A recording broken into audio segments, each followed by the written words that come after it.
Upgrade any blank wall with MDF Shaker Wall Panel kits. Firstly, measure up and calculate the quantity of MDF strips required according to your design. They come in 4-foot lengths to enable you to easily arrange any MDF wall design. Start with a dry fit, lay out the bottom row on the floor, and cut to size with a suitable saw and mask up when cutting MDF.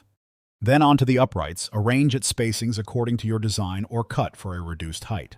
Then with another horizontal row, and if opting for a square shaker panel design, fill in the gaps like so. Once laid out and happy, it's time for adhesive. Start with the bottom row, usually placed directly above the skirting board. Check level.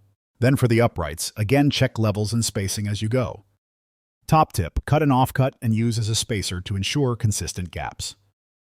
Then add any further horizontal rows and infill pieces. Double check all level and square before moving on to the mechanical fixing.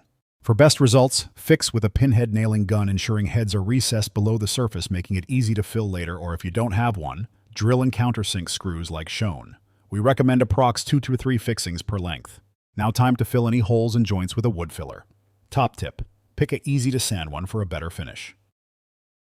Caulk any gaps where the boards meet the walls, especially on older uneven walls. Once set, with a fine sandpaper, clean up any of the filler from the previous step to create a seamless finish. Dust off and you're ready to paint. Our MDF strips come with 2 coats of primer, so are ready to top coat with a wood or emulsion color of your choice.